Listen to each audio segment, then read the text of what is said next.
Welcome to Rough Point, the Newport home of Doris Duke. And welcome to the next edition of Myth and Mystique of Doris Duke, where we explore some of the more complex, confounding, and compelling aspects of Doris Duke's life and legacy. My name is Gina Tangora, and I am the Interpretation and Visitor Experience Manager for the Museums of the Newport Restoration Foundation. I'm standing on the second floor of Rough Point, which used to house the family and the domestic staff's living spaces and bedrooms. Well, much has changed, particularly in the servant quarters. This space continues to tell the story of the former residents through objects, through the furnishings, and the special exhibitions. And Rough Point has a seasonal rhythm that continues to this day. So in this mini episode of Myth and Mystique, we are going to take a closer look at the winter season at Rough Point and how Doris Duke spent the holiday season. And before we get started, I should tell you that this is a sneak peek of a Rough Point holiday. And we hope you can join us at the museum this holiday season to hear more stories about Doris Duke and the Rough Point domestic staff's holiday celebrations and traditions, and that you will make a Rough Point holiday part of your own new holiday traditions.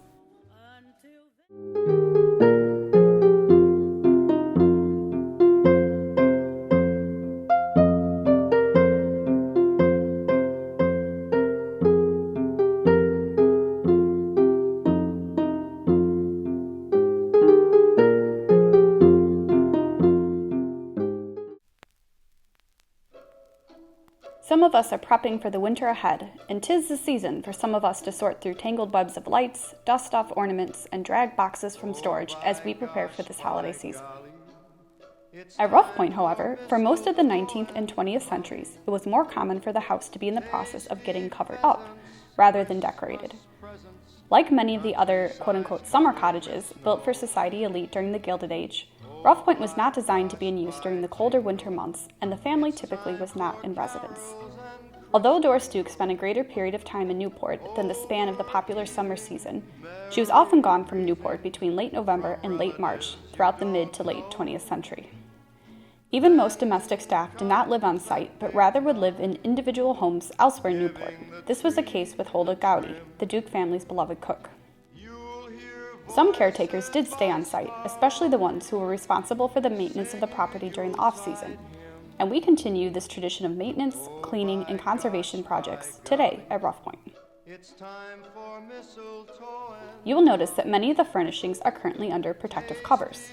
Our collections team, which includes our curator, our conservator, and our head housekeeper, are working on detailed cleaning and conservation projects that could not be undertaken during the busy season. Let's check in with Pam, head housekeeper for the Museums of NRF, to hear more about the work she does during the off-season and how she helps care for the house and collection. In the off-season, or in our winter season, we have various projects that we work on. So that's taking care of our marble surfaces, taking care of our crystal chandeliers, more in-depth cleaning, and along with that also monitoring to see if anything has changed, cracked, broken, if anything needs repair. So kind of also doing an evaluation of all of our pieces at the same time. We do know from staff members that Doris Duke and her mother Nanline spent at least one holiday at Rough Point. To find out what that experience was like, hint, it was very, very chilly inside, you have to visit in person during a Rough Point holiday. And today, when you visit during the winter months, you will see that part of the house is decorated as if Doris Duke was celebrating Christmas here in the late 1960s. As an adult, Doris likely spent 2 Christmases at Rough Point. While we do not know many details about the celebrations, we know that she decorated the house with festive greenery, truckloads of poinsettias, and bald trees. So where was Doris when she was not at Rough Point in Newport? Doris fell in love with Hawaii during her honeymoon trip with her first husband, James Cromwell, in 1935. Her home in Honolulu, called Shangri-La, was her only house that she built from the ground up and was a carefully compiled collection of the Islamic world and South Asian aesthetics, decorative arts, and design inspired by her travels throughout those regions. Doris often spent the winter months in Hawaii and celebrated Christmas at Shangri-La with friends, as you can see in these photos with jazz musician Joe Castro. Doris was a very private person and consciously avoided the press whenever possible. These candid images in Hawaii give us a rare, intimate glimpse inside her private life. Whether in Hawaii or Newport, Doris Duke and the domestic staff celebrated the holidays using their own traditions, and with a fair amount of holiday cheer.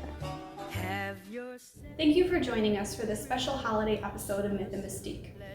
Rough Point Museum will be open to the public for the holiday season during the weekends this winter.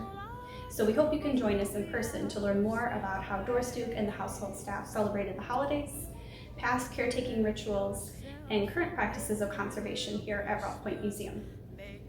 To find out more about how to visit Rough Point during the holiday season or how you can support the work we do, please visit newportrestoration.org. Be well, everyone. Wherever you may be in the world, or whatever holiday you may celebrate, we hope you have a festive, rested, and enjoyable winter. Thank you. Faithful friends who were dear.